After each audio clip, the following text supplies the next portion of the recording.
Bonjour et bienvenue dans ce MAC du commissariat. Nous sommes sur le site du groupement de soutien de la base de défense de Rennes. Aujourd'hui, c'est un séminaire spécial qui s'ouvre, auquel participent une centaine de chefs d'organisme.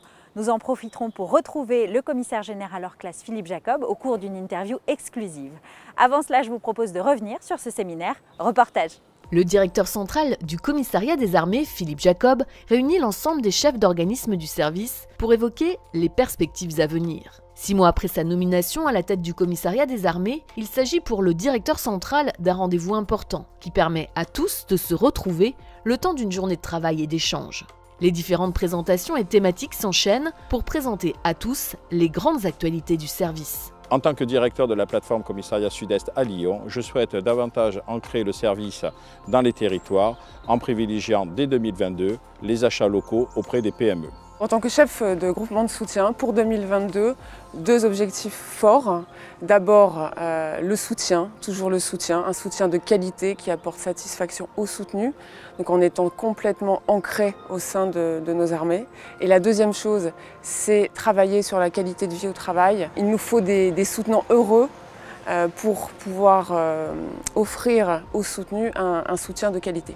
Pour 2022, le plus grand défi de l'ELOCA de Rouen sera de mettre à disposition le plus grand nombre de matériels du SCA qui sont actuellement en maintenance chez nous, qui répondront au contrat opérationnel, j'espère, qu'on attend de nous. 4 thèmes pour le numérique en 2022, fédérés autour d'un objectif commun, c'est accélérer sur le numérique. C'est d'abord simplifier la vie des soutenus et soulager la vie des soutenants. C'est ensuite renforcer la résilience de nos systèmes d'information avec un zoom sur la cybersécurité. C'est maîtriser la data, c'est-à-dire valoriser la donnée de nos systèmes d'information pour mieux anticiper. Et puis c'est enfin faire de chaque ressortissant du SCA un acteur de la transformation numérique et chaque acteur de la propre transformation du service. Ce séminaire fut aussi l'occasion de faire le point sur de nombreux sujets, dont un particulièrement important, la feuille de route SCA Ambition 2030 pour les 3 à 4 prochaines années. Une journée extrêmement utile et riche pour aborder sereinement et tous ensemble l'avenir du service du commissariat des armées. Je suis à présent aux côtés du commissaire général hors classe Philippe Jacob, directeur central du SCA, qui va nous en dire un peu plus sur la feuille de route du projet SCA Ambition 2030. Bonjour monsieur le directeur. Bonjour Alice. Alors aujourd'hui se déroule le séminaire des chefs d'organisme du service. En quelques mots, est-ce que vous pourriez nous dire les messages que vous avez tenus à leur adresser ? Alors je leur ai principalement adressé un message de confiance, un triple message de confiance même. Confiance que les armées nous portent pour assurer leur soutien. Confiance qui en soi, confiance en nous, qui nous habite et qui s'est construite en 10 ans d'un travail intensif pour transformer le service, en faire le grand service de proximité qu'est le SCA aujourd'hui. Et puis enfin, confiance en eux, la confiance que je porte dans la capacité de nos chefs d'organisme à animer, à diriger leurs équipes pour précisément mettre en œuvre la feuille de route que j'ai exposée aujourd'hui. Cette feuille de route, justement, sera validée dans les semaines qui viennent. Elle doit donner un cap pour le commissariat pour les 3-4 années à venir. Quels sont finalement les grands axes majeurs ?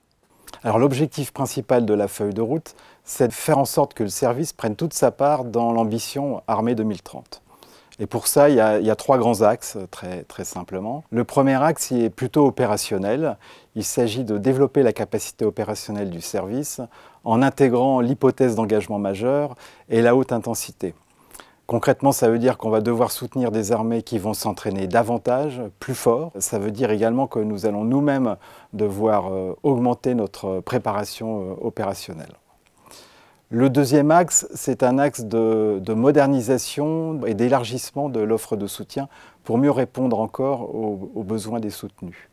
Donc cela passe par l'innovation, cela passe par du numérique, la transformation digitale.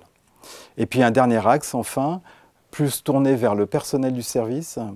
Il s'agit d'assurer encore davantage la cohésion de la communauté humaine que nous formons et surtout de simplifier la vie du soutenant en allégeant ses tâches. Et là encore, derrière, ça suppose beaucoup d'innovation et beaucoup de transformation numérique.